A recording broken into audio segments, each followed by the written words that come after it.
Hi, this is Nathan Lehman at the Ultra Running Company, and today we're going to be reviewing the Saucony Triumph 17.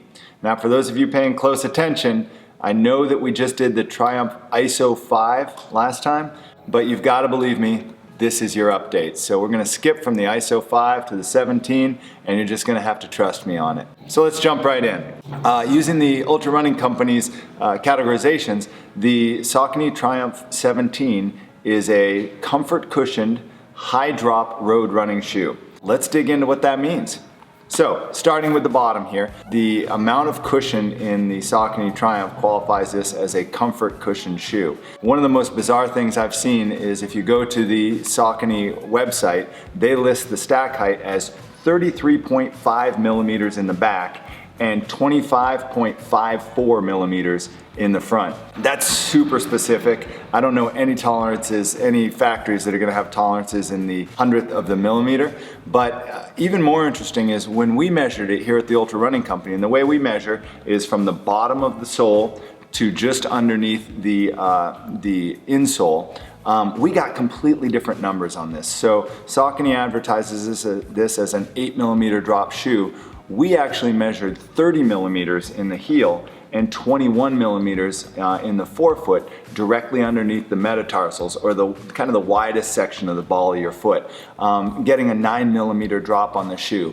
That's typically more than we'd carry at the Ultra Running Company. Most of our shoes are going to top out at 8 millimeters, and it's a millimeter more than Saucony advertises the shoe as having. But it's less overall what we call stack height than they advertise as well. A little bit confusing for us, but we're going to stick with our numbers. For those of you that want to ask questions, please put them in the comments section below, and we'll try and explain what we do. So what does that extra heel height mean for running in this shoe? Well, more than any other shoe we've had in the store, I feel the drop of this shoe. I feel the heel to toe offset. And so for walking around, that pillowy feel really feels fantastic. When I start running, basically, it's very difficult for me to not strike my heel in this shoe. And what that means is that I'm actually striking a little bit ahead of my center of gravity. We've run some tests here at the store, and for folks that are typically taking about 180 steps a minute or so, our cadence is actually slowing down a little bit in this shoe, which is a little suboptimal for us. We want to make sure that we're landing underneath our center of gravity, and when we take fewer steps every minute, what that typically means to us is that we're landing a little bit in front and a little bit on our heel. This shoe makes it very, very easy to land in front of your center of gravity, and a little bit harder to land on your whole foot underneath your center of gravity. So we really recommend it for folks that have a kind of an extended stride, a longer stride. If you're going to be hitting your heel, if you're going to be landing in front of your center of gravity, this shoe is going to give you fantastic protection and feel there. Of course, we always recommend that people work on their form and try and land under their center of gravity. And this shoe actually makes that process a tiny bit harder for us. So we're definitely selective about who we're putting in this shoe. It's comfortable the entire time.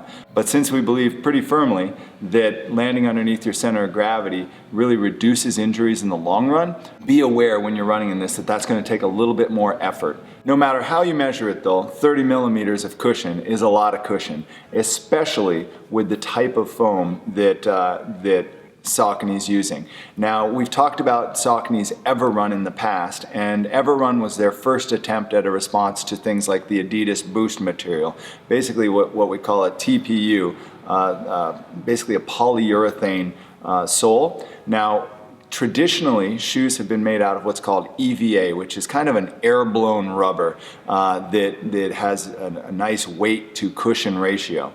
In the past few years, people have started experimenting with really interesting ways to put polyurethane into the sole of a shoe. And what they do is they take very small balls of polyurethane and they compress them together. So if you look really carefully at the sole of this and the sole of competing shoes like the Adidas Boost, you're going to actually see those balls kind of squished together right here, making up the sole. This is important because the air in between those balls is what allows you to use polyurethane and still keep a shoe lightweight. And so what we see by people using this TPU material is you can, with the same amount of cushion level that you'd have in a traditional EVA foam, you can actually get more compression, more bounce, and a longer lasting midsole than you would have had in traditional shoes. It feels very different. People talk about energy return and bounciness. We tend to refer to shoes at the Ultra Running Company as either very pillowy or very springy. And what these TPU midsoles do is kind of combine that. So you have something that really compresses but then bounces back at you. So it's a completely different feel. When Boost came out, Saucony introduced their Everrun and really felt like they'd improved on it. Now they've moved on from Everrun to something they call Power Run Plus. And this is going to get a little complicated because Saucony calls their TPU midsole Power Run Plus, and they call their traditional EVA midsole Power Run. Folks, that's marketing. One of them's EVA and a traditional sole. The other is a TPU sole, this kind of next generation sole. And there are big differences between them. So when you see something like Power Run Plus on a shoe, you're going to know that that's generally speaking a full midsole of very bouncy material. And I don't know of a shoe that does that better than this Saucony Triumph 17. This is an incredibly cushioned shoe. When you put it on your feet, you literally feel yourself sink in and feel it bounce you back up.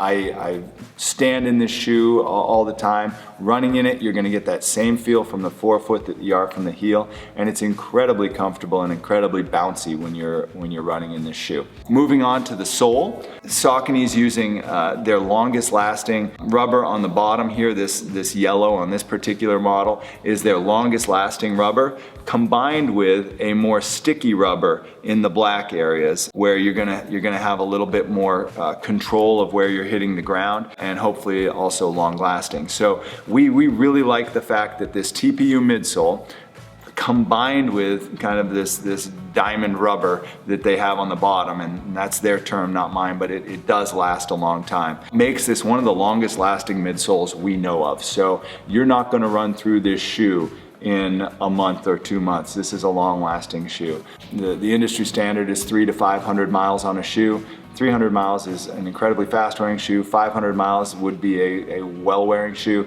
I would expect on this, someone getting 500 miles on a typical shoe might get 600 to 700 miles on this shoe. We're very confident in both the midsole and the rubber on the bottom. Now, why is this the Triumph 17 versus the ISO 5? Well, because in the past 5 models, Saucony has been introducing their ISO fit, which is basically fingers that come over and really lock you into the shoe. What they had with that was a lot of gapping right here, a lot of creasing and a lot of cosmetically unappealing results. And so they've gone away from their ISO fit and moved towards basically a single piece of fabric, kind of an engineered mesh is what we call it in the industry, that provides a really nice wrap around your foot without having to use those ISO fit fingers. My personal opinion on how this looks off the foot is it seems like there is some kind of general bending on it that doesn't need to be there, but once you put it on your foot, it really does wrap around your foot. It feels fantastic. They've done a really nice job. If you wanted to compare a glove and a mitten, this would be a glove type fit around here. The shoe itself is tapered, and what I mean by that is it kind of comes to a point in the front, but the material also has a little bit of give to it, so it still feels very comfortable as long as you're sized correctly in it, and it does run true to size. It just feels like it's maybe a little more wide open than a traditional tapered shoe would be. Overall, the fit is very nice on the upper. The material is very soft. It feels like it actually has some give to it, but it does lock your foot in. As you move to the heel, this is a very, very pronounced what we call a heel cup. And some shoes are going to have a very hard heel cup, and the Triumph is one of them. If you tap below this, you can, I don't know if you can hear it on the video, but it's a solid piece of plastic underneath this. This is not going to move on you, and it really comes in pretty dramatically. So what we find is if your heel is very flat as it goes down from your calves to your heel, this might be a little dramatic for you. The material on the inside is very soft and almost feels like a Tempur-Pedic type material, but it's not so soft that you miss this rounded portion. Definitely this is a shoe that you want to try on. Make sure your heel is shaped in the same way the shoe is. If it is, your heel will go in and lock in there and it'll feel great. If not, the top of the heel section does have some potential to do some rubbing kind of on your Achilles area. So definitely want to be aware of that. Talking about the combination of these materials, typically a TPU sole is a little bit heavier, but they've done a really nice job of minimizing weight on the top of this shoe. It does weigh just a couple tenths of an ounce more than the Triumph 5. They advertise the Triumph 17 in a women's 7 at 9.2 ounces. In a men's 9, they advertise it at 10.7 ounces. And my size 13 boats, we measured 12.8 ounces, which while not light is not a really heavy type shoe. A shoe with this much cushion, with this much feel and this much bounce, I would expect to weigh more than that. One other interesting factor is if you have a wider foot. They do make the Triumph in a wide.